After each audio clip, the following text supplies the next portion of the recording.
It's another Mate here with teacher Jenny. Join me for another topic. This time we're going to talk about critical values of a function.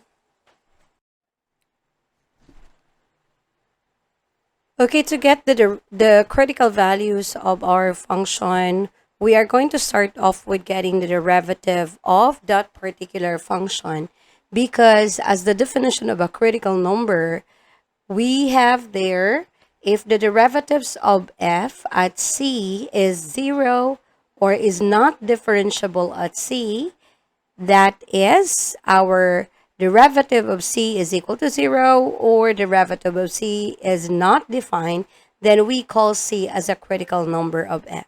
So that is why we are going to get the derivative first to get the critical number. So getting the derivative of this, we have f prime of x.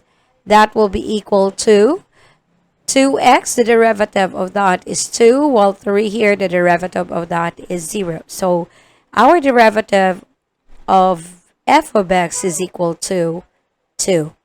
If we are going to set our derivative f of x or f prime of x to 0, we would see that this is gonna be equal to 2. 0 is not equal to 2. Therefore, this one here has no critical value, or our critical value does not exist. So every linear function, we don't have critical numbers. So automatic, once you see linear function there, automatically DNA for that one. Now let's go to the second one. We have f of x equal to x squared plus 8x plus 12. We get the critical number by simply getting our derivative of this. So f prime of x, that will be equal to the derivative of x squared, that's 2x. The derivative of 8x, that's an 8, while the derivative of 12 is a 0. So after that one, we set this f prime x to 0, and that will be equal to 2x plus 8. Now, this time you are so free whether you are to retain this format or if you wanted to swap the places here, you can do that one. This is 2x plus 8, that's equal to 0.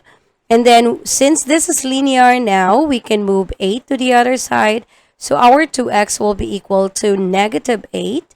Then we get the value of x by dividing this by 2. And so with this one, our x here is equal to negative 4. This one is one of our critical number. Another example is f of x equal to 2x cubed plus 3x squared minus 12x. So again, we get the derivative of this. So f prime of x, that will be equal to 2 times 3 is 6. X to the power of 3 minus 1, that's 2. Plus 3 times 2, that's 6. Times x to the power of 1, or simply nothing at all as an exponent. No, nothing to write at all as an exponent. And then the derivative of 12x is 12. So this is minus 12. After that one, we are going to set our f prime of x to 0. So this is now equal to 6x squared plus 6x minus 12. We can swap the places, or you may skip on that one. That's really fine. So this is now equal to 0. And then we do our checking on the terms, whether we have common factors here for each of the terms. So we have here common is 6, because we've got 6 here, 6 here, and a factor of 6 on 12. So we are to factor out 6 as a common factor. So we then divide each of the term by 6 because we took it out. So 6x squared divided by 6, that's x squared, plus 6x divided by 6, that's an x. 12 divided by 6, that's a 2, and that's equal to 0. We may divide 6 here on the two sides so that we can cancel that one, and we are left with x squared plus x minus 2, that's equal to a 0. So from here, we are going to factor out because we wanted to solve for the value of x as our critical number. So factoring out, if you are going to look back in factoring, we can factor it out by simply looking for factors of our negative 2 such that the sum here will be the one in the middle, which is 1. So looking for factors on that, we've got to consider which one is bigger, which one got assigned, whether it's going to be the bigger factor or the smaller factor, because that would somehow check or give us an idea as to what will be the possible acceptable values, because we may do trial and error for that one. But good thing it's only negative 2. We've got limited factors for that one. So we have negative 2. It could be either negative 2 times 1 or negative 1 times 2.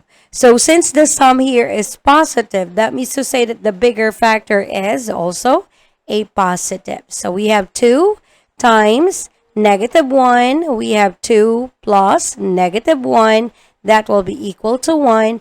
So there you go with your factors, which is 2 and negative 1. So writing now the factors, we have x plus 2 times x minus 1. That will be equal to 0. Equating each of the factors, because we know for a fact that it could be the x plus 2, which is a 0. And once you multiply that to the other factor, that will be also a 0. So this is now equating each factors to 0.